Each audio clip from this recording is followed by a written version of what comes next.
Ghana's Foreign Minister, Madam Shirley Ayoko-Botry, says climate change has done negative economic impact on small islands and developing states, but the business-as-usual approach by the global community is no longer a viable option.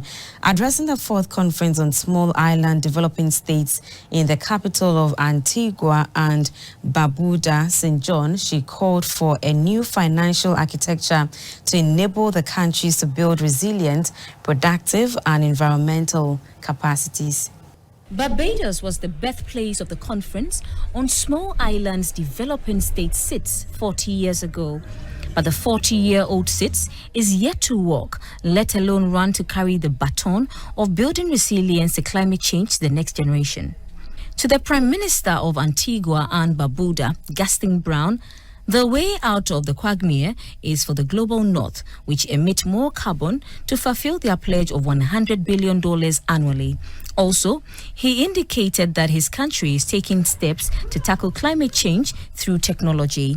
The establishment of a Center of Excellence to serve as a global data hub for innovative technologies and investment for SIDS will be a pivotal outcome to the Antigua and Barbuda agenda for SIDS, the ABAS 10-year framework. King Charles, who is an environmental activist, called for more urgent action to support countries reeling under the pressure of climate change, including the SIDS.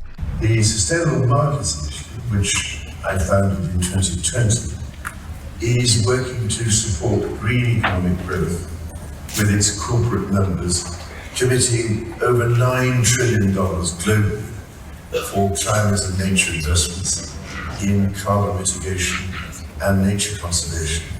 The UN Secretary General Antonio Guterres said, "The global financial system is outdated, dysfunctional and unjust, and is failing to provide a safety net for many developing economies mired in debt and battling with climate change." Today, we need your fierce voices more than ever.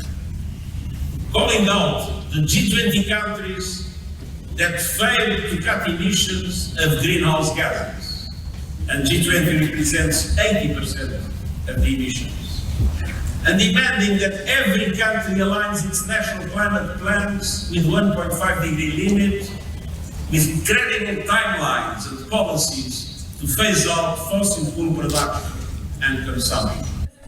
Representing the youth in the Small Islands Developing States SIDS, Luttrell John said children are losing access to education, health and food security due to climate change, and it is time to act.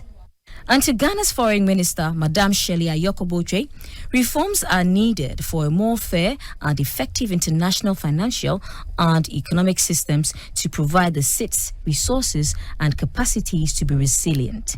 Building the economic resilience of developing countries, and SIDS in particular, is the imperative of our time.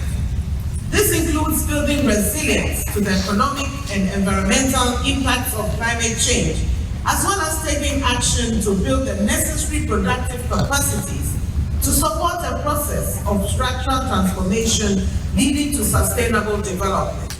The next conference on SIDS will be held in 2034 to mark its 50th anniversary.